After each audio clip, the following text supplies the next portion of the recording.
Fad diets are nothing new.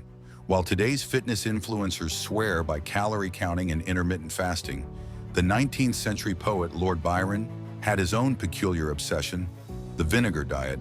Yes, vinegar. But what does a Romantic-era poet's eating habits have to do with our modern-day fixation on calories? Stick around, because the parallels might surprise you.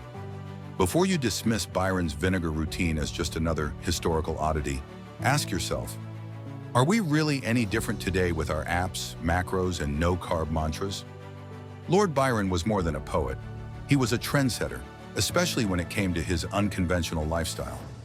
By the early 1800s, Byron became infamous for his pale, gaunt appearance, something he achieved through strict dieting.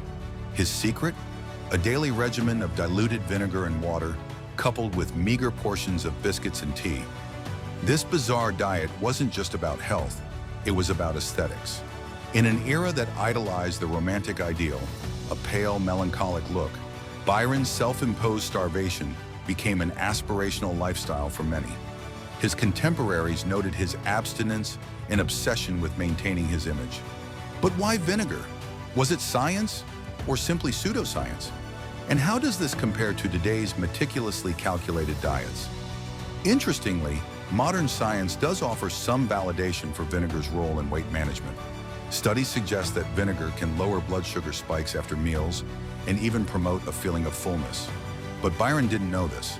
To him, vinegar was simply a way to suppress his appetite and quite literally waste away. Yet there's a darker side.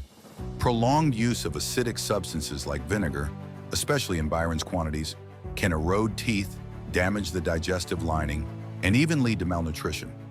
Essentially, Byron sacrificed long-term health for short-term gains. Sound familiar? How many of today's diets come with hidden health risks that only reveal themselves years later? Fast forward 2 centuries, and the obsession has shifted from vinegar to numbers, calories. Today, we're bombarded with apps, charts, and food labels, all meticulously tracking every bite we take. Calorie counting gained momentum in the early 20th century, thanks to the discovery of the calorie as a unit of energy. By the 1970s, low-calorie diets became synonymous with health and weight loss. But here's the twist. Just like Byron's vinegar, this focus on calories often ignores nutritional quality. Take a 100-calorie snack pack versus a boiled egg. One is processed and full of sugar, the other is a natural source of protein. But to a calorie counter, they're the same. So if both Byron's vinegar and today's calorie obsession have their flaws, what's the real solution for health-conscious individuals? At its core, dieting isn't just physical, it's deeply psychological. Byron's diet was driven by societal pressures to look frail and poetic, while today's calorie counting stems from a culture that idolizes control and perfection.